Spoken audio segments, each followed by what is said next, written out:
కలెక్టర్కు చెప్పుకుంటే సమస్యలు పరిష్కరిస్తారు. కానీ ఆయనపై దాడి చేస్తే మరిన్ని సమస్యలు వస్తాయి.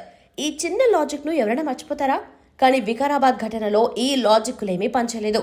కలెక్టర్ను తమ గ్రామానికి రప్పించి ముందుగానే సిద్ధం చేసుకున్న రాళ్లు, కర్రలు, కారం పొట్లాలతో దాడి చేశారు. కొడంగల్ అభివృద్ధి అధికారిని వదలలేదు. అంతా టార్గెటెడ్గా చేశారు. పోలీసులు పట్నం నరేందర్ రెడ్డి రిమాండ్ రిపోర్ట్లో కేటీఆర్ పేరు ప్రస్తావించారు. ఆయన కనుసన్నల్లోనే కుట్ర జరిగిందని తేల్చారు. కలెక్టర్పై జరిగిన దాడి యాదృచ్ఛికం కాదని చూస్తేనే అర్థమైపోతుంది. ప్రధాన నిందితుడు సురేష్ అనే వ్యక్తికి అసలు భూసేకరణ నోటీసులే పొందలేదు. ఫార్మసిటీ భూముల్లో ఆయన భూమి లేదు. బయట ఉందో లేదో కూడా తెలీదు. కానీ ఆయన మొత్తం నడిపించారు. పట్నం నరేందర్ రెడ్డి 2 రోజుల్లో 42 సార్లు ఫోన్లో మాట్లాడారు. ఆ తర్వాత కేటీఆర్తో పట్నం నరేందర్ రెడ్డి 6 సార్లు మాట్లాడారు. అంటే కుట్ర కోసం గట్టిగా ప్రయత్నించారని పోలీసులు అనుమానించడానికి అవసరమైన స్టఫ్ దొరికినట్టే.